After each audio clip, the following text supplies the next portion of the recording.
Hadirin, sesaat lagi kita akan mulai on air. Kami mohon kesediaannya untuk kembali duduk ke tempat karena kita akan segera on air di CNBC Indonesia TV.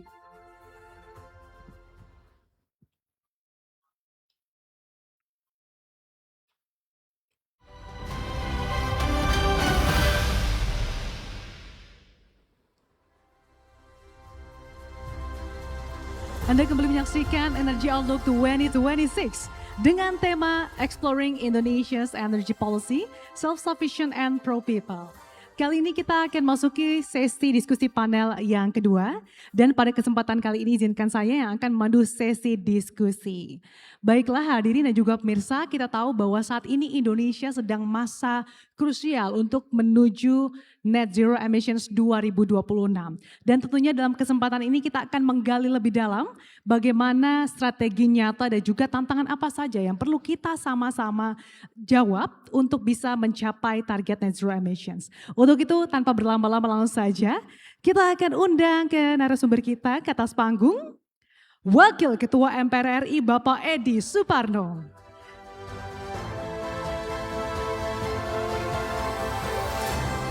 Selanjutnya Direktur Jenderal EBTKE Kementerian SDM RI, Ibu Enia Listiani Dewi.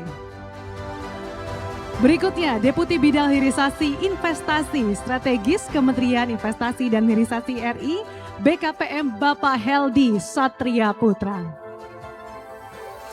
Dan berikutnya juga kita undang ke atas panggung Vice President Pengendalian RUPTL PT PLN Persero, Bapak Riki Faizal.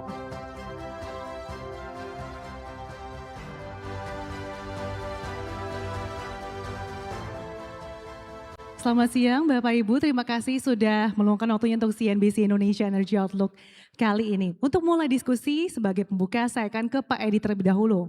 Pak Edi, tentunya kita ingin mengetahui untuk bisa mewujudkan swasembada energi. Kita ingin tahu sebetulnya bagaimana sih arah kebijakan strategis kemudian political will. Karena kita tahu untuk mewujudkan ketahanan energi saat ini sudah ada RUPTL. Dan dengan adanya RUPTL ini bagaimana Anda melihatnya dan apakah ada regulasi dari DPR juga nih Pak yang akan dikebut tahun ini? Baik, terima kasih. Pertama mungkin kita harus lihat filosofinya dulu. Filosofi dari pengembangan swasembada ketahanan energi kita. Yang kita dahulukan, yang kita prioritaskan, yang kita pentingkan adalah energy security. Nah, segala kebijakan yang lain berangkat dari filosofi itu. Bahwa kita harus memenuhi ketahanan energi kita terlebih dahulu dan strategi ke depannya, apakah itu kemudian kita mengembangkan sektor yang sifatnya lebih kepada sektor energi terbarukan dengan potensi yang kita miliki begitu besar, baik itu di solar, di angin, panas bumi, dan lain-lain, atau kita juga kembangkan kebutuhan kita di sektor fosil, karena bagaimanapun juga Ibu Bapak, fosil itu tidak bisa kita tinggalkan begitu saja. Tetapi tentu baurannya itu nanti akan berkurang.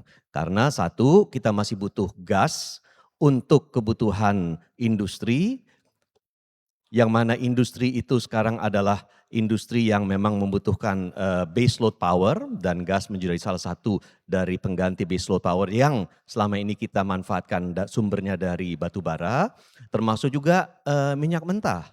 Minyak mentah itu masih kita akan butuhkan ke depannya, tidak hanya untuk transportasi yang belum tergantikan saat ini, tetapi juga oleh kebutuhan oleh industri sebagai feedstock industri.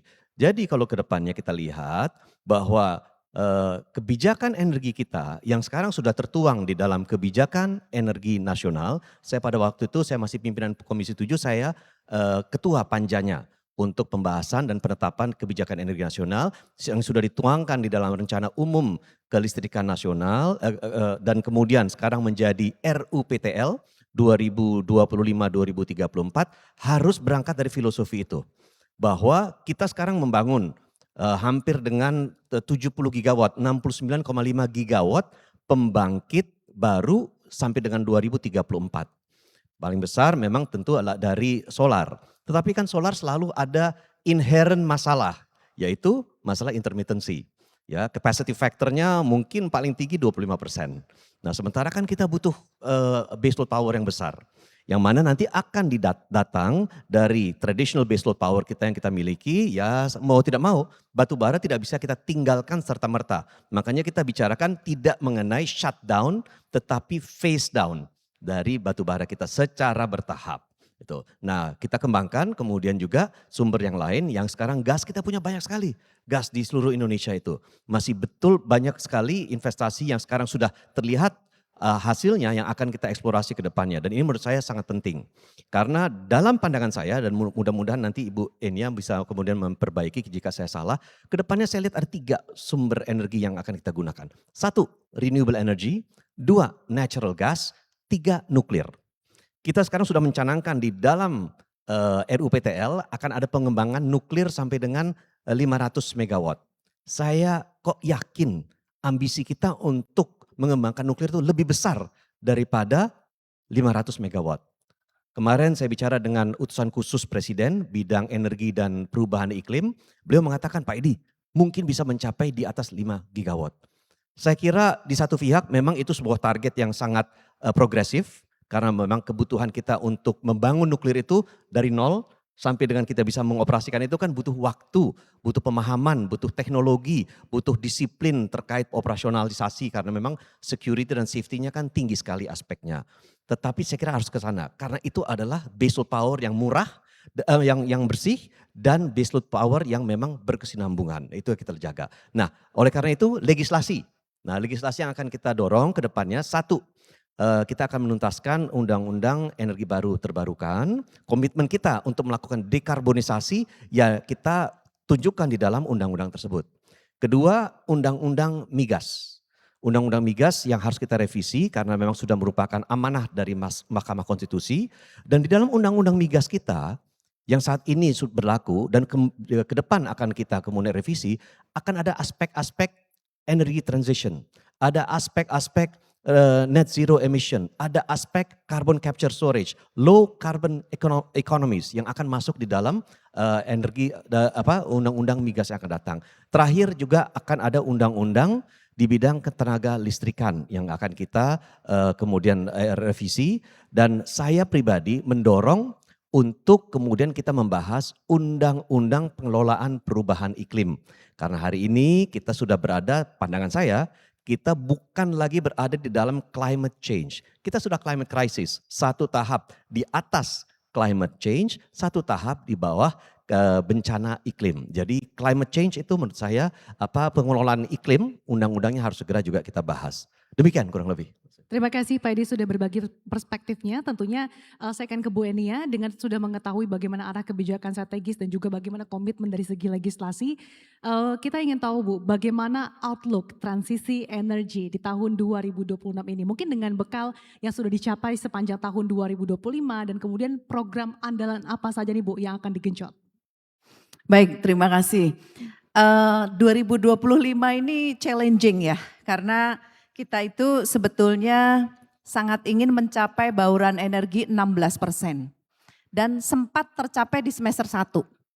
Dan memang di Desember akhirnya terkoreksi menjadi 15,75, itu bauran energi kita cukup mendekati angka yang ditentukan di RUKN. Jadi di rencana umumnya kita mendekati lah. Jadi 16 itu memang target ya 2025. Nah, kita lihat kalau di RUKN itu sampai dengan RUPTL berakhir di 2034, sebetulnya target bauran kita itu sampai dengan 30% di situ.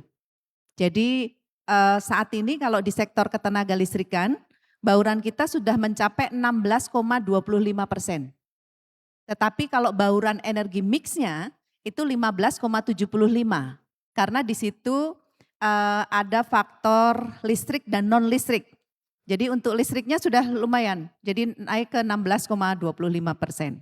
Nah di sini kita juga ada kontribusi dari biodiesel. Jadi program-program bioenergi seperti biomasa itu juga menunjang bauran energi di sektor non listrik.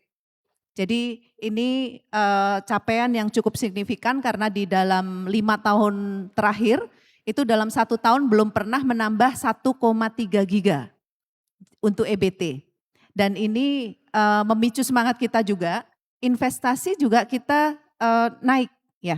Jadi dari sini kita lihat tambahan kapasitas terpasang untuk EBT itu tercapai di 2025 adalah 15 giga 630,630. Jadi sekitar 15.630 megawatt.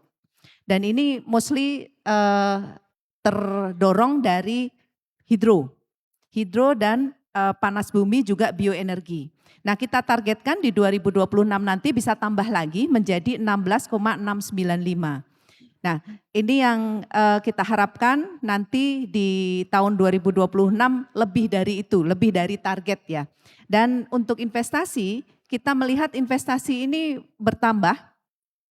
Jadi investasi EBT cukup signifikan, target kita hanya 1,5 billion US dollar tetapi tercapai 2,2. Hampir 2,3 lah, 2,3. Nah, ini yang kita dorong dan ini terdongkrak dari panas bumi dan hidro. Jadi investasi ini sudah tercapai 2,284 billion US dollar.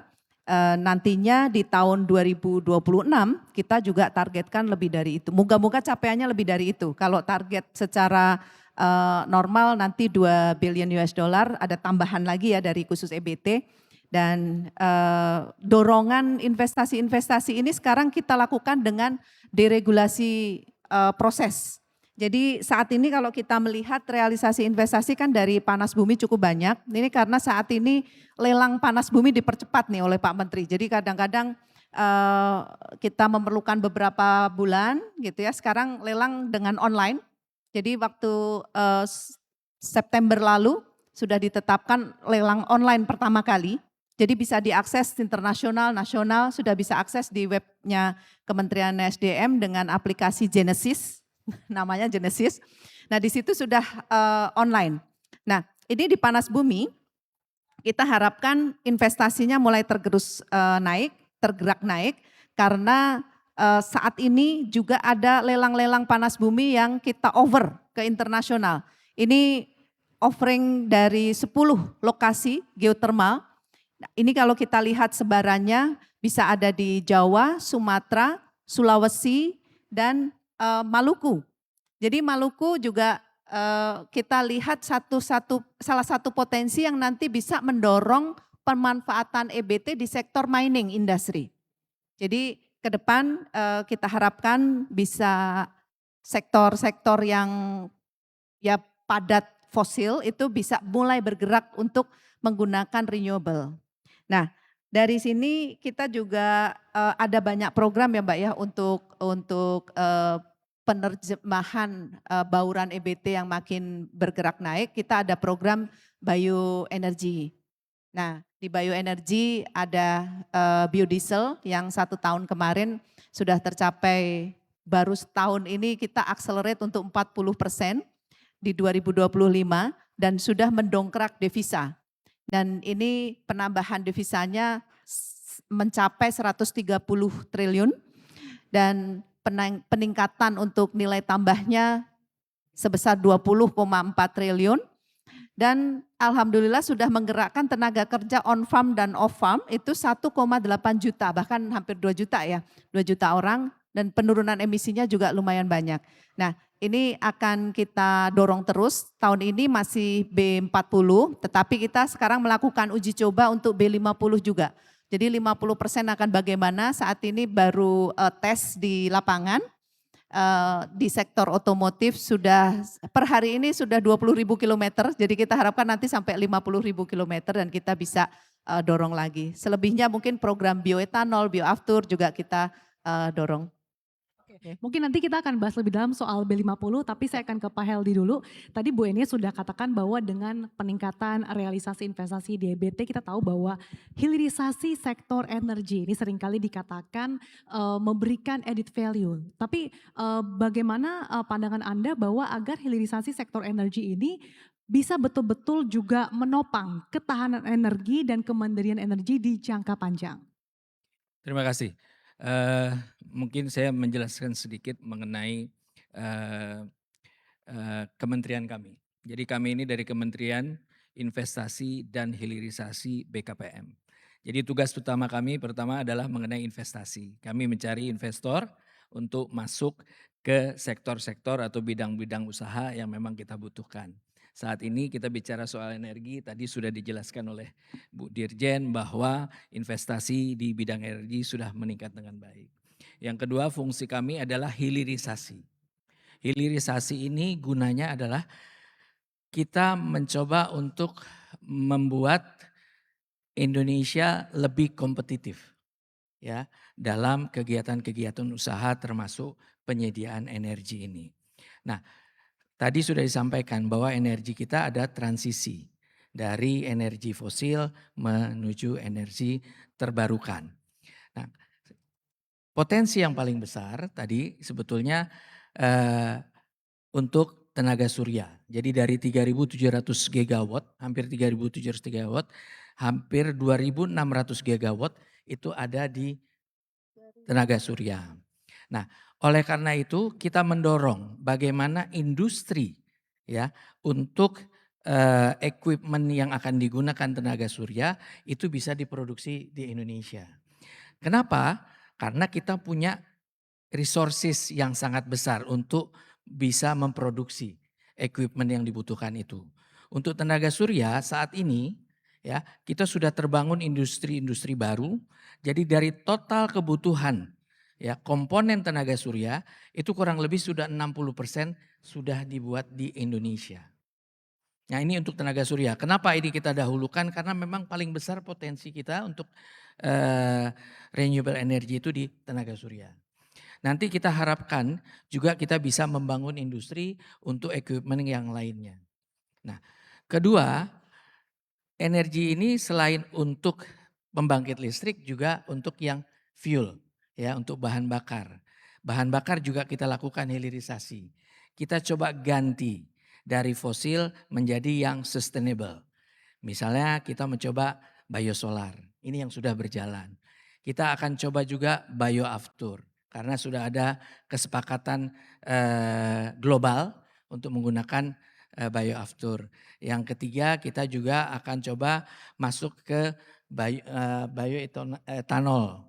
Nah itu adalah hilirisasi yang kita akan dorong ke depan terkait dengan mendukung ketahanan energi. Kita juga bukan hanya membuat yang baru tapi mengubah dari fosil kita yang sudah ada, yang selama ini digunakan, misalnya kayak batu bara untuk pembangkit. Kita akan dorong nanti kita bikin gasifikasi sebagai alternatif pengganti LPG yang saat ini cukup banyak kita import. Nah itu kita dengan gasifikasi batu bara tadi kita harapkan kita bisa mengganti LPG, kita bisa juga nanti memproduksi metanol ya selain kita dengan gas alam. Nah ini semua adalah dalam rangka mendukung energi. Jadi itu hilirisasi yang kita lakukan ya, termasuk industri baterai. Sekarang industri baterai itu banyak ke electric vehicle untuk kendaraan listrik. Tetapi baterai ini juga bisa untuk storage sebetulnya. Jadi nanti waktu tenaga surya kan dia tidak 24 jam. Nah itu nanti dia tersimpan di dalam storage dan itu industrinya sudah terbangun. Di sini juga saya lihat sudah pemain-pemain itu sudah hadir juga nih. Saya lihat. Nah mungkin mereka besok juga bisa melihat bagaimana arah kebijakan pemerintah sehingga mereka bisa dukung kita semua untuk melaksanakan itu. Mungkin itu sementara dari saya. Terima kasih Pak Heldi, saya akan ke Pak Riki ya, tentunya tadi dengan berbagai upaya transisi energi, kemudian berbagai upaya juga dilakukan untuk bisa menekan impor energi fosil. Peran operator sistem ketenaga listrikan nasional ini menjadi sangat krusial. Dan apalagi kita tahu bahwa target pemerintah saat ini untuk mencapai 8%, tapi satu sisi juga ada upaya untuk bisa melakukan transisi energi dengan smooth. Kita ingin tahu Pak, seperti apa langkah konkret dari PLN untuk bisa memastikan ketersediaan dan juga keandalan pasokan listrik. Baik, terima kasih Mbak Lia atas pertanyaannya. Baik, untuk mendukung tadi bagaimana strategi PLN dalam mendukung pertumbuhan ekonomi 8% dengan tetap menjaga keandalan, namun juga dibalut dengan transisi energi. Memang ini sangat challenging buat PLN, namun demikian beberapa langkah konkret yang kami coba susun pertama di dalam RPTL yang baru 2025-2034 itu sudah sangat banyak rencana pembangunan pembangkit EBT, bahkan dari 69,3 gigawatt ya, itu 42, sekiannya itu adalah pembangkit EBT. Jadi sudah sangat masif dan ini akan apa istilahnya dikolaborasikan juga, nanti PLN akan membangun jaringan infrastruktur untuk mendukung pertumbuhan ekonomi. Jadi kita sudah memetakan di mana pusat-pusat ekonomi di setiap pulaunya, kemudian kebutuhannya seperti apa, baik itu infrastruktur kelistrikan berupa pembangkit, transmisi sampai dengan distribusinya. Kita akan berencana membangun tadi sekitar 69 gigawatt pembangkit, terdiri dari EBT-nya 42, kemudian transmisi yang panjangnya 48.000 km sirkuit yang akan dibangun oleh PLN, yang akan mensupport sampai ke pelanggan, termasuk juga untuk industri. Kemudian untuk perkuatan di sisi substation ataupun gardu induknya, kita akan berencana membangun dengan kapasitas sekitar 107,8 gigavolt ampere ya, atau itu sangat masif sekali. Jadi sebagai gambaran posisi saat ini pembangkit kita yang dikelola oleh PLN dan maupun IPP ada kurang lebih sekitar 81,2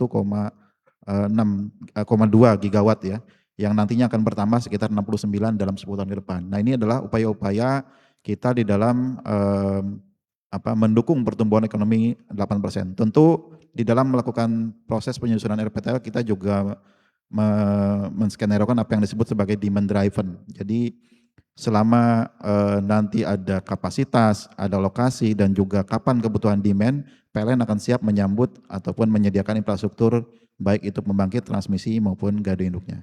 Tentu dengan harapan ini bisa mendukung pertumbuhan ekonomi 8% dan tidak hanya itu, dengan rencana kita 10 tahun ke depan sesuai dengan RPTL, mudah-mudahan bisa menyerap tenaga kerja sampai dengan 1,7 juta lapangan tenaga kerja. Demikian. Tapi Pak, untuk mewujudkan hal tersebut, apakah ada tantangan yang sejauh ini dirasakan oleh PLN mungkin dari segi regulasi? Tantangan dari sisi Maupun infrastruktur. baik, mungkin memang sangat challenging sekali untuk membangun infrastruktur tadi yang saya sebutkan, pembangkit sekitar 69 giga, kemudian transmisi 48.000, gardunya sekitar 107.000 megavolt ampere, itu membutuhkan investasi totalnya hampir sekitar 3.000 triliun. Jadi di sisi investasi ini tentu akan sangat-sangat challenging. 3.000 triliun kalau kita bagi 10 per tahunnya hampir 300 triliun. Tentu ini tidak bisa ditanggung oleh PLN sendirian maupun pemerintah, dan ini akan sangat membutuhkan support ataupun dukungan serta partisipasi dari sektor swasta untuk utamanya. Dari sisi regulasi, saya pikir ini juga sedang berprogres, jadi banyak alignment lintas kementerian yang nantinya bisa membantu PLN di dalam membangun infrastruktur kelistrikan ini, karena memang ini perlu sinergitas, jadi regulasi juga tidak saling tumpang tindih dan nanti bisa lebih fleksibel sehingga PLN bisa mengemban amanat untuk membangun infrastruktur kelistrikan di dalam rangka tadi mendukung pertumbuhan ekonomi 8%. Mungkin saya ingin minta tanggapan Bu Enia juga Bu terkait dengan hal ini, sinergitas seperti apa yang tengah dilakukan dan juga mungkin langkah-langkah yang akan digenjot lagi di tahun 2026 untuk bisa mendukung pemanfaatan EBT hingga juga nanti di off-taker kelistrikan. Tadi disebut pelaksanaan RUPTL itu kan memang diharapkan the greenness ya. Ya. Kalau kita berakhir nanti bisa bauran EBT juga 30%. Nah, dari sektor tadi yang sudah disebutkan Pak Edi dan Pak Heldi kan tentang PLTS. Memang pembangkit listrik tenaga surya ini mendapat porsi 17 giga di dalam RUPTL, tetapi memang ada arahan tambahan untuk percepatan, kita sedang diskusikan itu. Dan target untuk pelaksanaan di RUPTL sendiri, tadi ada banyak energi-energi baru yang masuk seperti dari laut, PATL, itu ada 40 megawatt. Lalu ada nuklir memang ada 500 megawatt. Lalu ada sampah ada sekitar 32 ya kalau nggak salah ya. Nah dari sini target kita untuk merealisasikan itu, kita sekarang sudah ada izin dari pemerintah untuk merubah Perpres 112. Jadi harga EBT akan kita tetapkan, sekaligus sudah kita review ya sejak dari 2021 itu kita review. Nah, kita adakan update-update percepatan di regulasi untuk kita tuangkan di dalam revisi dari Perpres 112 yang selama ini melihat ini kok kurang agresif nih EBT-nya begitu. Karena nanti kita adakan satu batasan harga juga gitu. Jadi sering ada keluhan mungkin dari para pengembang ya mengenai harga tertingginya, lalu bagaimana harga terendahnya, seperti itu negosiasinya cukup alot sehingga nanti kita buat satu skenario di dalam revisi Perpres 112 untuk memfasilitasi ini ya, membuat satu terobosan-terobosan karena banyak delay di dalam kegiatan COD dari RUPTL tersebut. Nah, ini kita akan bantu untuk percepat. Salah satunya itu, lalu ada beberapa regulasi yang sekarang juga sedang dibahas yaitu revisi peraturan pemerintah nomor 14. Itu juga tentang kolaborasi PLN. Jadi PLN kan bermitra nih dari RUPTL itu 70% investasinya itu dari IPP. Jadi dari swasta. Nah, konsep swasta ini juga bagaimana PLN juga bisa berperan dengan mitra dengan lebih smooth gitu. Nah, ini tertuang di dalam revisi PP 14. Jadi deregulasi semacam itu Mbak yang kita lakukan. Lalu di Perpres sampah, Perpres yang tentang pembangkit listrik waste to energy ya khususnya. Waste to energy itu juga sudah ada terobosan bahwa keluarnya izin untuk membangun sekaligus menjadi penugasan ke PLN. Jadi ini juga baru nih, biasanya ada negosiasi lagi. Nah, sekarang sudah tidak ada. Nah, nanti di konsep revisi PP 14 itu sekaligus dengan Perpres 112 juga akan model yang lebih simple. Jadi ini nanti mudah-mudahan bisa mendukung dan Jadi mempercepat. ada berbagai regulasi yang dilakukan ya Bu ya untuk mengakselerasi tadi investasi EBT. Saya akan ke Pak Heldi. Pak Heldi, di tengah pemanfaatan EBT yang sudah cukup meningkat di tanah air, tapi dengan adanya tensi geopolitik, kemudian dinamika global, ada nggak sih pengaruhnya untuk menarik investasi global? Ya, terima kasih. Ini dengan geopolitik ini semua negara sekarang mereka sedang mencari investasi untuk masuk ke negara mereka masing-masing. Nah, ini tentu menjadi satu tantangan tersendiri. Tetapi kita memiliki sumber daya alam yang sangat banyak, yang sangat kaya. Nah, ini harus bisa kita manfaatkan ya. Nah, mudah-mudahan dengan adanya resources kita, tadi kita tetap akan menjadi negara yang menarik bagi para investor untuk masuk ke Indonesia. Kedua, politik kita yang cukup stabil, ekonomi kita yang cukup resilience, ya, itu juga menjadi poin positif untuk kita bisa mendatangkan investasi ke Indonesia. Tapi saya ingin menambahkan sedikit, kita bicara ini kan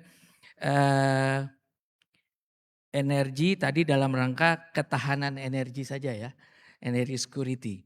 Tapi kita juga sebetulnya dalam transisi energi ini kita mengubah energi kita menjadi green energy. Itu sebetulnya poin yang lain yang kita akan dukung atau kita dorong ke depan. Termasuk seperti bioaftur. Bioaftur ini bukan hanya untuk ketahanan energi saja, tetapi untuk energi hijau. Ya, baterai listrik, kendaraan listrik juga tadi kita bukan hanya untuk masalah energinya, tetapi bagaimana kita bisa menjalankan komitmen kita untuk net zero emission. Jadi itu juga salah satu program pemerintah untuk transisi energi, itu kita bukan hanya sekedar mencapai jumlah untuk ketahanan energi, tapi mengubah energi kita menjadi green energy. Oke, saya kan ke Pak Edi, di tengah kondisi yang cukup challenging saat ini, tapi kita tahu juga peluang Indonesia untuk bisa meningkatkan pemanfaatan EBT cukup besar. Nah, kalau dari pandangan Anda sendiri Pak, mungkin program-program apa lagi sih yang mungkin bisa digenjot lagi, dan jenis EBT apa nih yang paling cukup potensial, yang paling bisa cepat ditingkatkan? Pertama, dari segi peluang ekonomi ya, kalau kita tidak melakukan transisi energi, kita akan kehilangan 2 peluang besar. peluang investasi, karena investasi hanya mau masuk ke Indonesia kalau ada sumber energi yang berasal dari energi terbarukan. Banyak yang sekarang sudah menghendaki itu. Misalkan saja data center, misalkan saja apa namanya alas kaki, sepatu, ya, yang kalau ketika mereka ekspor nanti, ya mereka juga ingin agar ekspor itu bisa diterima di luar negeri. Jadi investasi kita akan terhambat kalau kita tidak bisa menyediakan sumber energi terbarukan, sumber energi hijau itu, ekspor kita juga ke luar negeri itu juga akan terhambat. Apalagi sekarang sudah ada pemberlakuan CBAM, pajak karbon di Eropa, Uni Eropa, di Inggris, sebentar lagi juga nanti di Australia, belum lagi negara-negara lain. Jadi agar produk kita ekspor nanti akan kompetitif, ya kita harus memiliki sumber-sumber energi terbarukan itu. Tetapi Ibu Bapak sekalian, transisi energi di Indonesia dengan transisi energi di misalnya di Inggris, di Jerman, di Belanda itu beda gitu loh. Karena di sana boleh dibilang masyarakatnya kan sudah jauh lebih mapan secara ekonomi. Jadi kalau kita melakukan transisi energi, kemudian harga listriknya naik, mereka bisa kemudian membayarnya. Di kita kan masih energi hari ini aja itu kan disubsidi oleh pemerintah. Apalagi nanti kalau harganya bertambah mahal dengan adanya sumber energi terbarukan dari sumber yang lain gitu misalnya. Jadi at the end of the day kalau kita bicara sumber energi apa yang kita kembangkan. Sumber energi apapun yang kita kembangkan pikirkan dulu satu masalah intermittensinya dan masalah base load yang dibutuhkan. Tadi Pak Heldi sudah mengatakan nanti solar akan di-backup dengan baterai ya. Kita akan memiliki battery energy storage system yang besar di dalam RUPTL kita sudah dicanangkan demikian. Nah, kemudian juga tadi Ibu Prof Enia mengatakan biofuel nanti untuk menjadikan BBM kita lebih ramah lingkungan. Itu juga bisa diproduksi, segala macam bisa produksi. Tetapi at the end of the day at what cost gitu. Itu juga jadi pertanyaannya. Kita bisa kembangkan segala sesuatu, tetapi harga produksinya tuh berapa, outputnya menghasilkan energi dengan harga berapa. Itu. Jangan sampai nanti ujung-ujungnya menjadi beban tambahan bagi pemerintah dengan dalam bentuk subsidi ataupun kompensasi. Gitu. Nah ini juga kita harus pikirkan matang-matang. Tetapi hari ini kalau ditanya, menurut saya peluang paling besar itu mungkin ada di Surya. Karena kita ada negara dengan curah matahari yang sangat tinggi, ditambah lagi dibandingkan 10 tahun yang lalu, panel surya itu harganya mungkin sudah terpangkas 80%. Demikian. Oke, terima kasih Pak Edi.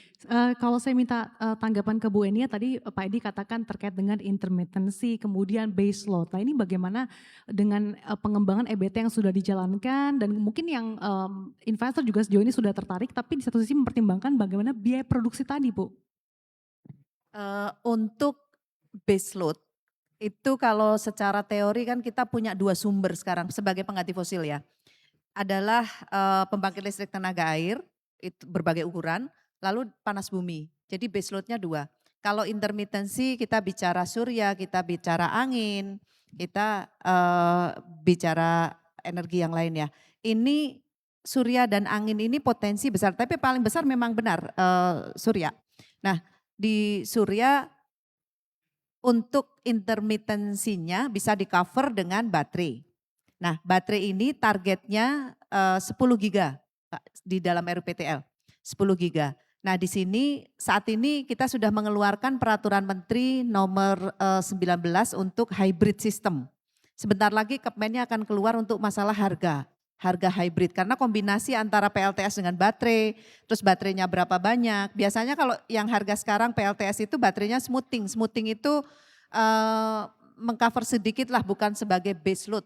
Jadi istilahnya kalau di satu daerah tertentu dia sudah nyimpen di baterai, nanti baterainya itu digunakan pada malam hari selama beberapa jam. Nah ini targetnya untuk mengganti diesel. Jadi program dedieselisasinya PLN nanti bisa berjalan. Ini harga PLTS tadi benar mulai turun nih, mulai turun. Lalu baterai kita harapkan bisa disupport dari lokal. Saat ini kalau kita bilang hilirisasi nikel itu kan ke arah baterai. Nah baterainya selain mungkin nanti bisa di kendaraan juga terutama di power storage, di power generation. Jadi sebagai base itu tadi, baterai energi storage system. Nah di sini kombinasinya mau dipakai untuk 4 jam, untuk 6 jam, untuk 8 jam, nanti harganya berbeda-beda. Nah ini yang kita sekarang sedang studi, review BPKP sudah selesai, nanti kita keluarkan di dalam bentuk keputusan menteri. Karena ini akan menjadi guidance ya. Dan nanti di daerah-daerah terpencil misalnya dedieselisasi di suatu daerah. Karena sekarang harga diesel di daerah itu tertinggi. Kita bukan hanya bicara 40 sen, 20 sen. Tetapi sudah ada yang harganya itu 119 sen. Which is lebih dari $1. Nah ini di berbagai tempat di kita itu banyak sekali. Nah kombinasi hybrid solar dengan baterai itu akan menjadi solusi untuk dedieselisasi Mbak. Nah nanti di berbagai daerah itu kita kalikan dengan faktor, jadi memang harganya berbeda-beda ya. Di Jawa nanti landed price-nya berbeda dengan Maluku dan seterusnya. Ini akan membantu. Oke, tadi di awal juga Ibu Eni sempat mention terkait dengan rencana implementasi B50. Nah ini update-nya seperti apa, kemudian bagaimana kesiapan infrastruktur, kemudian kesiapan industrinya Bu Enia? Ya, ini kita sudah juara dunia untuk biodiesel. Tidak ada negara lain yang menerapkan 40% diesel yang mengandung biofuel. Dan mudah-mudahan ini bisa berlangsung terus karena kalau B40 sekarang diterapkan terutama untuk 2026, Pak Menteri kemarin sudah hitung bahwa nanti kita bisa stop impor solar. Karena memang CN48 yang digunakan untuk menjadi campuran di biodiesel itu bisa dihasilkan dari RDMP kilang Balikpapannya Pertamina. Nah dari sini kita sudah membuktikan bahwa selama 15 tahun terakhir kita mulai dengan B2%, 2,5% waktu itu sudah membuktikan bahwa hilirisasi dari CPO ini sudah berlanjut sedemikian rupa. Dan kita sudah meng-create penghematan devisa negara yang cukup besar. Nah dari biodiesel kita olah lagi dengan adanya bioaftur. Saya rasa kalau bioaftur kita langsung progresnya lebih cepat, kita bisa juara 1 tuh. Karena belum ada, sekarang negara lain baru bisa bicara 1% dan itu pun dari sumber yang diimpor dari negara lain termasuk dari kita. Nah ini yang akan segera juga dimandatorikan oleh Pak Menteri nanti dalam Kepmen roadmap pentahapan bioenergi kita akan segera keluarkan. Nah bioaftur ini salah satu potensi bagi Indonesia untuk masuk ke ranah dunia dan kita bisa menjadi hub di Asia Pasifik nih. Jadi tidak perlu bergantung dari negara lain, sumbernya dari kita. Dan kita itu biodiversity, negara yang mempunyai biodiversity terbesar kedua di dunia setelah Brazil. Jadi biofuel menjadi andalan. Dan yang terakhir kita ingin dorong adalah bioetanol nih. Bioetanol yang nanti bisa mungkin segmented atau per daerah karena bisa desentralisasi. Jadi kita harapkan penghasil bioenergi baik itu mungkin biodiesel CPO maupun bioetanol itu bisa tersebar di seluruh Indonesia. Karena sekarang logistik untuk mengirim ke Indonesia Timur kan mahal nih. Nah kita sebetulnya berharap ada industri-industri yang meng-create biofuel itu bisa di Papua, bisa di Maluku, Nusa Tenggara. Kalau bioetanol kita punya potensi bahwa bisa diproduksi dari berbagai macam sumber. Bioetanol bisa dari cassava, ketela, tetapi kita arahkan untuk ketela pahit. Lalu kalau tebu of course, karena itu kemungkinan akan menjadi paling murah, tebunya dari molasesnya, dari waste-nya. Lalu kita juga bisa bicara kalau di daerah Gorontalo kan kebanyakan jagung ya produksinya ya, daerah Sulawesi Utara tuh. Itu bisa juga dari bonggolnya jagung. Gitu. Jadi ada berbagai macam potensi yang kita punyai di berbagai daerah sehingga sumber bahan bakunya itu bisa decentralized, bisa didapat di mana-mana dan akhirnya kita mudah-mudahan kita bisa mendapatkan harga yang murah juga. Nah, jadi cukup banyak ternyata ya Bu ya, ternyata potensi-potensi di daerah yang bisa kemudian dikembangkan menjadi bioetanol. Selain tadi B50 dan juga bioaftur. Kita berikan tepuk tangan dong untuk Ibu Enia karena Ibu terima kasih sudah meluangkan waktunya untuk kita. Tapi sayang sekali Ibu Enia harus melanjutkan agenda Bu. Sekali lagi terima kasih Ibu Enia Listiani Dewi selaku Direktur Jenderal EBTKE Kementerian SDM telah berbagi perspektifnya bersama kami. Tapi kita akan lanjutkan lagi diskusi kita. Kami persilakan untuk Ibu Nia sekali lagi terima kasih Ibu.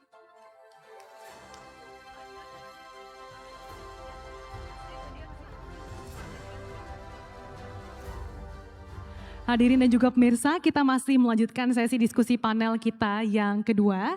Saya akan minta tanggapan ke Pak Edi. Pak Edi, kita saat ini sudah punya B40, kemudian akan rencananya diimplementasikan B50. Kira-kira model apa sih yang dengan pengalaman yang cukup panjang B40 ini, sehingga B50 ini bisa kita dapat jalankan dengan terukur dan juga lancar nih Pak Edi? Saya kira pertama kali kita harus hitung, karena ini kan kita melihat dua hal. Kita selama ini menjadi net importer of energy, ya. Kita impor, 1 juta barrel dari crude per hari, kita impor diesel, kita impor minyak tanah, kita impor LPG 3 kilogram dalam jumlah yang sangat besar. Nah, untuk mengurangi ketergantungan kita pada impor sekaligus meningkatkan bauran, dari BBM yang lebih ramah lingkungan, makanya kita suntikan campuran dari biodiesel, dari campuran dari FAME itu sampai dengan 20-30, hari ini 40%. Tetapi kalau kita mau meningkat lebih lanjut lagi, kita harus hitung.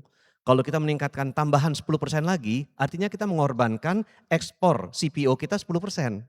Berapa jumlah penghematan yang kita dapatkan versus pengorbanan dari revenue ekspor kita. Itu harus dihitung dulu gitu loh. Kedua, hari ini juga sudah banyak keluhan dari sektor industri bahwa kenaikan B40 saja menjadi beban tambahan untuk industri kita dari segi biaya operasional.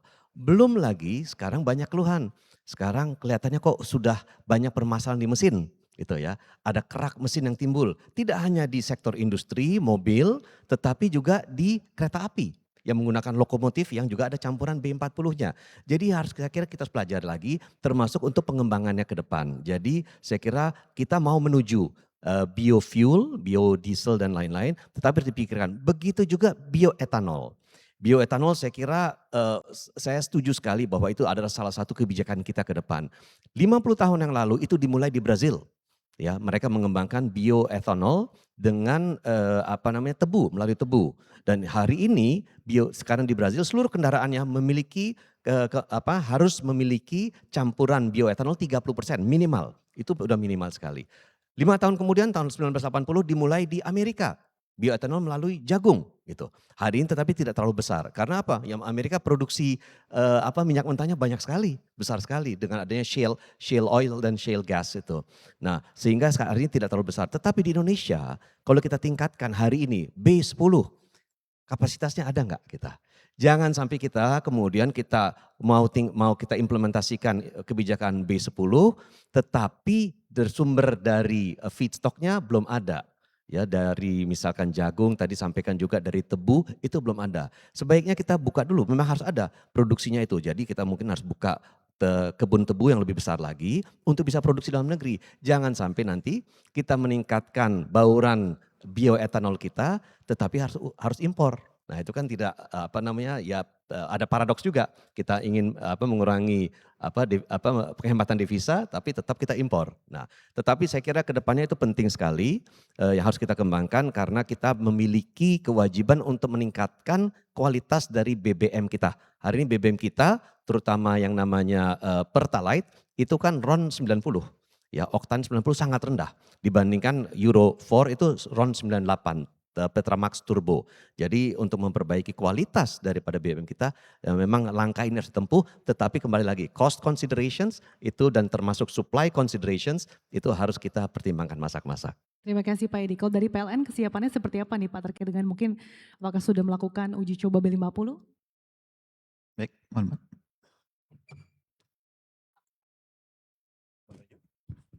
Tadi agak kurang. Terkait dengan uji coba B50 dan juga dukungan dari PLN sendiri seperti apa Pak? Baik, terkait dengan uji coba B50 memang saat ini kita masih mengembangkan untuk pembangkit-pembangkit kita karena mungkin dengan seperti dulu B10, 20, 30 gitu ya, beberapa mesin pembangkit kita tidak perlu melakukan investasi yang besar untuk melakukan perubahan-perubahan, tetapi untuk lebih dari itu ini masih dalam kajian dan memang ini juga akan menambah struktur dari biaya investasi yang dikeluarkan untuk bagaimana mesin PLN bisa menyerap pemenuhan dari B40, 50 ke atas. Kalau dari Pak Eldi sendiri pandangannya terkait dengan rencana implementasi B50 sendiri seperti apa Pak? Ya, tadi sudah dibahas mengenai masalah teknisnya ya, termasuk mesin. Nah, kami sedang melihat sekarang ini juga ada permasalahan begini, karena ini sumbernya dari kelapa sawit, CPO. Kelapa sawit ini kita gunakan bukan hanya untuk energi, tapi juga untuk pangan. Jadi kami menjaga keseimbangannya ini. Jadi jangan sampai ini menjadi suatu masalah juga nantinya. Nah, di samping itu kami juga mencoba mencari alternatif ya sumber yang lain. Misalnya sekarang untuk bioaftur. Itu sudah ada teknologi dari Jepang dan mereka sudah mulai menggunakan dari kelapa untuk menjadi bahan bakunya. Nah, ini juga kami coba lihat lagi supaya lebih banyak alternatif dari renewable energy yang bisa kita produksi ke depannya. Supaya tetap menjaga keseimbangan karena kita juga menjadi prioritas program prioritas kita untuk ketahanan pangan di samping ketahanan energi ini. Nah, itulah tugas kami untuk hilirisasi bukan hanya melihat bagaimana kita bisa melakukan proses nilai tambah dari sumber daya alam yang kita punya, tapi menjaga keseimbangannya, mencari alternatif-alternatifnya, ya, itu yang harus kita lakukan dalam rangka kita menuju perubahan termasuk tadi kalau bicara masalah B40, B50 tadi ya. Jadi bukan hanya masalah dampak teknisnya dan sebagainya, tapi sumber bahan baku yang akan kita gunakan harus kita jaga juga. Itu mungkin tambahan informasi dari saya. Terima kasih Pak Eldi, saya akan kembali ke Pak Riki. Di tengah berbagai peluang-peluang dan juga alternatif-alternatif yang ada Pak, kita juga tahu bahwa PLN ini kan juga dihadapkan pada tantangan bagaimana menyediakan listrik yang terjangkau bagi sektor industri, tapi sekaligus juga harus menjalankan komitmen dalam transisi energi. Ini menyeimbangkannya seperti apa Pak? Baik, memang seperti disebutkan tadi bahwa kebutuhan investasi yang dibutuhkan oleh PLN sangat besar sekali untuk mendukung pengembangan infrastruktur kelistrikan ke depan, khususnya dengan pembangunan pembangkit dalam hal ini EBT yang cukup masif, di mana mayoritas pembangkit EBT tersebut akan berbeda dengan pembangkit lainnya, di mana sangat besar sekali biaya investasi yang akan dikeluarkan di awal. Dan PLN tentu akan berkomitmen bagaimana kita tetap menyediakan tenaga listrik yang tetap terjangkau, baik itu juga kepada pelanggan umum maupun kepada sektor industri, karena bagaimanapun ini akan menjadi multiplier efek ke depannya ketika industri kita bisa tumbuh dan berkembang. Dalam hal ini kita melakukan berbagai upaya, tadi efisiensi di sisi PLN, bagaimana kita mengoptimalkan investasi yang betul-betul berdampak signifikan kepada dan bisa mendukung industri, terutama juga kita tidak ingin juga memberatkan dari sisi tarif misalnya gitu ya, karena ini akan sangat tadi multiplier efeknya akan cukup banyak. Kita juga sudah memetakan pusat-pusat pertumbuhan ekonomi termasuk industri ke depannya di mana, dan juga dari sisi tadi net zero kita juga memetakan di setiap regional, di setiap pulau potensi-potensi pembangkit yang ada utamanya adalah dari EBT. Misalkan Sumatera kaya dengan geothermalnya, kemudian hidronya, begitu juga dengan Kalimantan gitu ya. Dan juga nanti sebaran yang tadi dimention ada sekitar 17 gigawatt pembangkit surya yang akan dibangun tersebar di seluruh Indonesia. Tentu ini juga untuk mendukung di satu sisi adalah bagaimana kita berupaya menyongsong net zero emission, di sisi lain kita juga turut berkontribusi mereduce emisi tadi ya, kemudian juga tetap menyediakan energi yang dalam hal ini energi listrik yang tetap secure sebagaimana amanah Presiden bagaimana menuju swasembada energi. Dalam hal ini juga di sektor kelistrikan kita ingin tadi Bapak sudah mention ketika bicara energi primer ya tidak hanya dari sisi teknis dan juga finansial misalkan, tetapi juga dari sisi keberlanjutannya ya, bagaimana bisa tersedia. Dan Indonesia akan sangat-sangat kaya akan EBT seperti hidro, geothermal, mungkin geothermal juga salah satu yang cukup besar di Indonesia karena seperti di Sumatera, Jawa potensinya sangat besar. Dan ini di RPTL yang sudah ada ya dalam RPTL 2025-2034 ini juga mendapatkan porsi yang sangat besar untuk pengembangan EBT. Total hampir 42, sekian gigawatt yang tentu ini juga akan mensupport pertumbuhan industri ke depannya. Bagaimana kita menyediakan, dan mungkin sebagai informasi juga saat ini banyak sekali permintaan dari industri-industri terkait dengan sumber energi listrik bersih. Jadi tidak hanya energi listriknya aja, tetapi kita juga menyediakan, misalkan memang tidak bisa 100% dedicated kepada satu industri ya, karena ini sudah energi mix yang ada di dalam grid masing-masing di Sumatera, Jawa, Kalimantan. Kita juga menyediakan misalkan adanya fasilitas layanan REC ya, Renewable Energy Certificate, untuk pemenuhan bagi industri-industri yang menginginkan layanan energi bersih. Demikian. Jadi tidak hanya keterjangkauan, tapi tadi bagaimana keberlanjutannya tadi Pak, Betul. termasuk melalui energi hijau. Betul. Saya akan minta pandangan ke Pak Edi terlebih dahulu sebelum mungkin melempar pertanyaan ke floor. Pak Edi, saya ingin pandangan Anda terkait dengan bagaimana Anda melihat pemerataan akses listrik yang berkeadilan ini kan tentu saja dibutuhkan oleh masyarakat Indonesia, khususnya mungkin di daerah 3T. Apalagi ditambah dengan tadi ternyata cukup banyak yang meminta untuk pasokan energi listrik yang berbasis energi hijau. Ya, memang hari ini kita menghadapi situasi di mana kurang lebih 10.800 desa di seluruh Indonesia masih belum teraliri listrik. 780.000 rumah tangga yang belum teraliri listrik. Jadi itu merupakan bagian dari tantangan yang harus kita segera selesaikan untuk bisa menghadirkan listrik. Nah, di daerah-daerah tertentu di mana memang katakan saja di daerah 3T yang memang demand listriknya itu, kebutuhan listriknya tidak besar, tetapi banyak yang masih belum bisa menikmati listrik, tentu untuk membangun pembangkit listrik secara keekonomian tidak masuk. Nah, oleh karena itu sekarang banyak yang masih menggunakan diesel tadi sebagian disampaikan Ibu Dirjen, tetapi ada rencana besar dari Bapak Presiden untuk membangun 100 gigawatt PLT Surya, terutama ditargetkan kepada daerah-daerah 3T tersebut. Saya kira itu sebuah terobosan yang memang dibutuhkan agar seluruh masyarakat Indonesia menerima listrik secara berkeadilan. Dan ini merupakan juga bagian dari perjalanan transisi energi kita. Transisi energi kita saya kira ini sangat mutlak dilakukan karena tadi belum sempat kami juga singgung bahwa dengan proses transisi energi ini di mana investasi masuk, manufaktur tumbuh, industri berkembang, kita juga memudahkan untuk melaksanakan ekspor, tetapi juga melahirkan sebuah cabang ekonomi baru yang namanya carbon economy.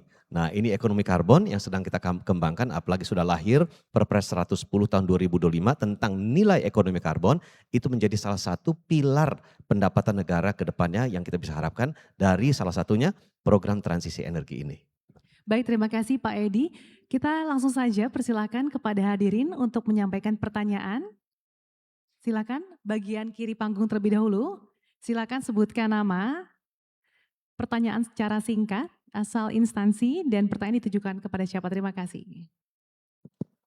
Terima kasih, saya Mose Rizal dari Lientera dan juga Aspermigas, asosiasi yang fokus ke energi dan teknologi. Mungkin saya luruskan dulu karena saya dari sektor investasi, kita juga grup kami berbasis di Eropa juga investasi di berbagai macam proyek-proyek di dunia termasuk wind energy di Jerman. Pertama adalah kita semua meyakini dunia investasi semua sudah memahami bahwa tidak ada yang namanya transisi energi. Kenapa?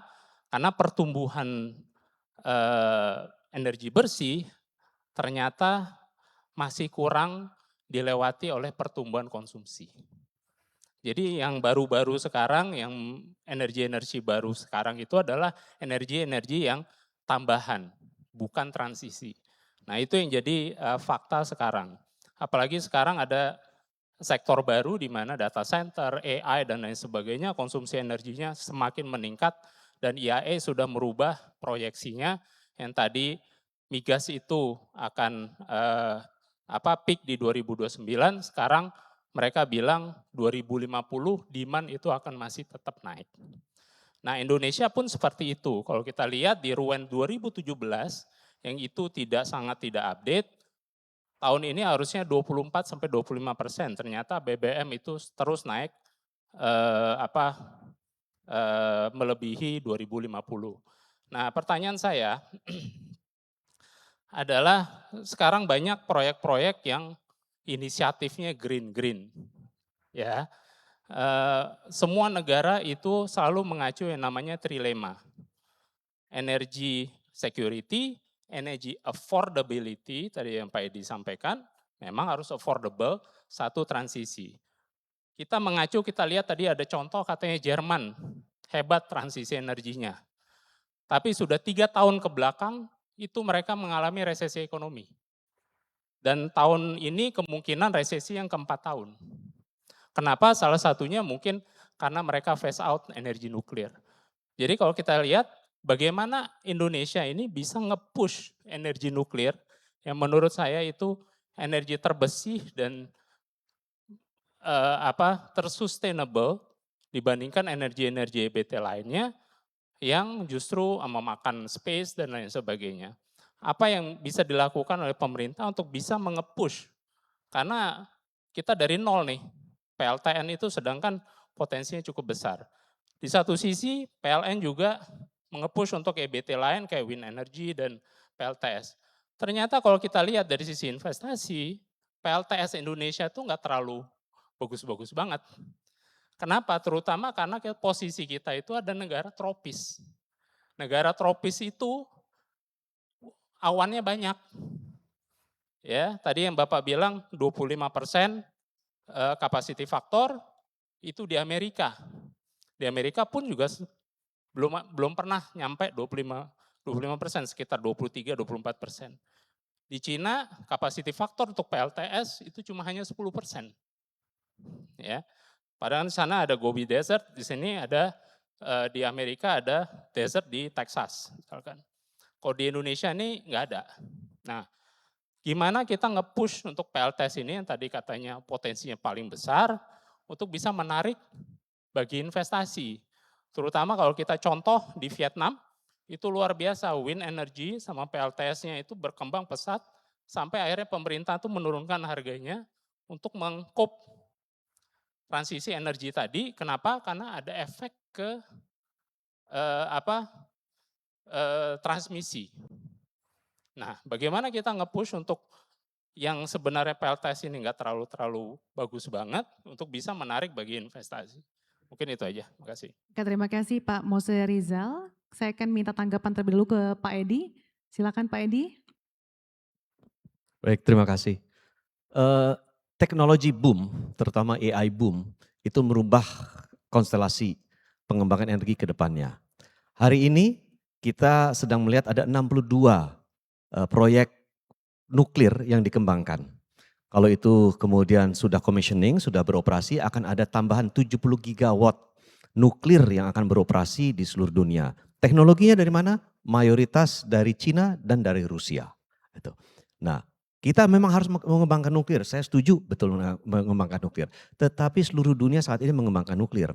Mereka ada yang sudah lebih maju, ada yang memang sangat fasih, sudah sangat paham menggunakannya. Kita termasuk masih new kids on the block untuk penggunaan nuklir itu. Sehingga kita harus ada proses belajar yang harus dilakukan, peningkatan human capital kita, kemudian juga pemahaman teknisnya juga untuk menentukan teknologinya. Dari Amerika, dari Cina, dari Rusia, dari Prancis, dari Korea atau Jepang, itu ada muatan geopolitis yang tidak kecil di situ. Ya, dan ini saya kira merupakan salah satu pertimbangan kita. Dan ketika kita sudah menentukan teknologi mana yang kita menggunakan, kita tidak bisa menggunakan teknologi lainnya. Jadi kalau kita katakan kita pakai teknologi Amerika, nanti nggak bisa kita kembangkan satu pembangkit yang lain, kemudian untuk menggunakan teknologi dari Cina misalnya, nggak bisa. Satu sudah harus kita gunakan seterusnya. Termasuk juga hari ini semuanya sedang berebut program untuk pembangunannya, kontraktornya, fuelnya juga itu teknologinya, pendanaannya. Jadi sekarang ini memang sedang dalam proses untuk kita betul-betul berebut dengan negara-negara lain. Tetapi saya setuju, nuklir itu merupakan salah satu sumber energi bersih, base load yang memang kita gunakan. Meskipun satu juga biaya pengembangannya tinggi. Kalau kita bicara batu bara, mungkin biayanya antara 1.200 sampai 1.500 dolar per kilowatt. Kalau nuklir itu bisa 7 sampai 8.000. per kilowatt. Jadi itu juga sangat tinggi untuk biaya pengembangannya. Saya setuju tadi juga istilah tadi trilemma energy, tapi saya mau tambah trilemma energy ini bukan hanya affordability, security, sustainability, tetapi accessibility. Kita punya 24 gigawatt potensi untuk pengembangan energi terbarukan di sektor panas bumi. Tapi apakah semuanya bisa kita eksplorasi? Belum tentu juga. Dan terakhir apa? Reliability. Hari ini kita bicara reliable energy. Reliable apakah itu mereka bisa menyediakan 24 jam energi bersih, dan termasuk juga kalau kita impor, reliability of importnya itu juga. Karena sekarang kondisi geopolitik kan sekarang masing-masing mementingkan energy security di negaranya. Sehingga kemudian ekspor dari energi menjadi suatu komoditas yang sering sekali dikaitkan dengan berbagai pertimbangan politis dan pertimbangan ekonomi lainnya. Mungkin itu, tetapi PLTS saya kira tetap akan kita kembangkan. Ya, menurut saya itu penting, apalagi tadi Pak Heldi juga bilang kita udah punya ini kapasitas untuk membangun battery energy storage system. Jadi digabungkan PLTS dengan BESS itu, saya kira kita memiliki sumber energi dari yang tadinya renewable menjadi lebih kepada base load. Terima kasih. Oke, jadi untuk nge-push terkait dengan mungkin potensi pengembangan energi nuklir tadi ya Pak, teknologi dan juga pendanaan yang perlu, apalagi beberapa waktu lalu dalam ESG Outlook Pak Hashim bilang akan membangun PLTN mungkin bahkan hingga 7 gigawatt di Indonesia. Nah untuk bisa mewujudkan hal ini Pak Heldi, seperti apa nih mungkin karpet merah yang dihadirkan Indonesia untuk bisa menarik minat investor untuk bisa mempush lagi pengembangan PLTN ini? Jadi terkait dengan nuklir, sebetulnya tadi sudah dijelaskan oleh Pak Edi, kita sangat terbuka untuk kita bisa membangun energi dari nuklir. Nah, kemudian terkait dengan investasinya, sudah cukup banyak sebetulnya investor yang ingin membangun energi nuklir di Indonesia. Tapi seperti tadi kita masih menentukan teknologi yang paling tepat, lokasi yang paling tepat ya. Nah, untuk lebih menarik investor masuk ke Indonesia, ini bukan hanya untuk energi semua, kita sekarang sedang melakukan penyederhanaan, simplifikasi dari perizinan. Ini juga masalah sebetulnya yang banyak dihadapi oleh negara-negara berkembang seperti Indonesia. Nah, tapi mudah-mudahan kita bisa lebih advance dari negara-negara pesaing yang lainnya. Kita sudah dengan online, kemudian kita juga semua izin sebetulnya sudah ada jangka waktunya, tetapi ini masih banyak yang tidak memperhatikan itu sehingga lebih, tetapi dari Kementerian Investasi sudah membuat satu sistem di mana kalau jangka waktunya melebihi dari yang sudah ada di dalam aturan, otomatis nanti kita akan terbitkan dari sistem. Nah, ini cara kita untuk menarik investor di samping kita mempromosikan sumber daya atau advantage yang kita miliki. Mungkin singkat saja Pak Heldi, simplifikasi perizinannya seperti apa? Karena seringkali di lapangan antara mungkin perizinan pusat dan juga daerah ini seringkali berbenturan. Nah, ini salah satu fungsi tadi. Kalau kita investasi sudah saya jelaskan, hilirisasi sudah, kita itu juga Badan Koordinasi Penanaman Modal. Sebagai koordinator atau ini mengenai penanaman modal, maka izin itu semua sekarang itu sudah melalui online yang kita sebut online single submission, itu ada di kementerian kami di BKPM. Semua perizinan itu harus melalui sistem ini, ya, di mana verifikasinya memang masih ada di kementerian maupun di daerah. Tetapi investor hanya meng-apply melalui sistem ini dan sistem ini yang akan nanti mengeluarkan izinnya. Ini simplifikasi yang paling sederhana nih untuk kami jelaskan ya. Nah, kalau yang lain-lainnya kita memotong waktu. Kalau tadinya 10 hari kita usahakan lebih pendek. Ya, begitu juga persyaratannya. Kalau tadinya persyaratannya ada 10, kami usahakan kurang dari itu. Itu salah satu kami melakukan simplifikasi atau penyederhanaan. Oke, terima kasih Pak Heldi. Silakan Pak Riki singkat saja. Baik, terima kasih tadi mungkin kami dari sisi PLN terkait dengan pengembangan pembangkit EBT utamanya adalah pembangkit nuklir, ini memang sangat-sangat setuju ya, sangat-sangat terlepas dari aspek biaya dan lain-lain yang memang masih sangat tinggi, tetapi bicara sustainability ke depannya ini akan sangat-sangat sustain. Dan ini terbukti di dalam penyusunan RPTL 2025-2034, mungkin untuk baru pertama kalinya selama kita menyusun RPTL baru mengintroduce nuklir. Dan kenapa 2 kali 250 mega atau sekitar 500 mega di tahun 2032? Ya karena memang secara horizon waktunya masih di RPTL itu hanya 10 tahun ya. Jadi untuk lead time nuklir, PLTP dan PLTA dan lain-lain pembangkit-pembangkit yang lead time-nya panjang, memang ini inisiatnya harus dari sekarang ya. Itulah kenapa di RPTL hanya sekitar 500 mega yang muncul, tetapi ke depannya ini memang akan dikembangkan terus. Bahkan tadi di-mention 7 sampai dengan 10 GW di tahun 2040 ya. Namun demikian memang perlu yang menjadi challenging adalah di sisi sosial juga, terlepas dari pemilihan teknologi yang saat ini di PLN sendiri sudah menjajaki ya. Kita sudah dan memang banyak sekali Pak dari manufaktur teknologi nuklir ini yang menawarkan gitu ya, dari Rusia, Amerika, China, Jepang, Korea gitu ya. Dan itu akan banyak opsi, tetapi tadi memang harus hati-hati ya, karena nanti apa istilahnya akan ada unsur geopolitik dan lain-lain di dalam pemilihan teknologi nuklir. Sebagai upaya readiness di dalam bagaimana PLN ke depan bisa menyongsong utamanya di sisi nuklir, misalnya juga di organisasi PLN, organisasi yang baru ada Direktorat Teknologi dan Energi Transisi.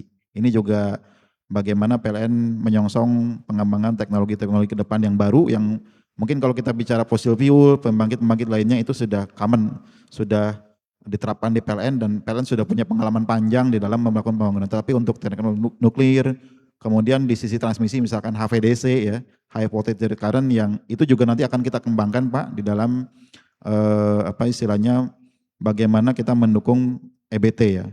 Mungkin kalau dulu penyusunan perencanaan kita fokus kepada regional base. Jadi kalau di Sumatera kenapa EBT-nya tidak banyak berkembang? Ya karena demand-nya nggak berkembang banyak gitu. Tetapi di penyusunan RPTL yang baru ini kita berinisiatif bahwa demand itu bisa di-create. Dan demand-nya misalkan ada di Jawa, dari Sumatera bisa mendeliver energinya melalui jaringan interkoneksi HVDC. Misalkan seperti itu Pak. Tadi terkait dengan nuklir ya pada prinsipnya kami sangat-sangat setuju ke depan, tapi memang tadi ada beberapa constraint yang perlu kita pertimbangkan dari aspek teknis, kemudian sosial, geopolitik dan lain-lain yang tentu ini perlu kita apa istilahnya kaji bersama. Demikian. Terima kasih Pak Riki, tentunya di tengah berbagai tantangan dan peluang yang ada, tadi sinergi kebijakan yang adaptif perlu terus dilakukan, kemudian tadi juga iklim investasi yang kondusif, di saat yang sama tadi transisi energi harus tetap bisa menjawab berbagai tantangan yang ada, dan juga tadi yang patut dicatat adalah bisa terjangkau bagi seluruh masyarakat. Sekali lagi terima kasih sudah berbagi perspektifnya bersama kami di siang hari ini Bapak Edi, Pak Eldi dan juga Pak Riki. Kita berfoto bersama dulu Pak untuk memberikan momen ini. Sekali lagi kita berikan tepuk tangan ya meriah untuk para narasumber kita di sesi diskusi panel yang kedua.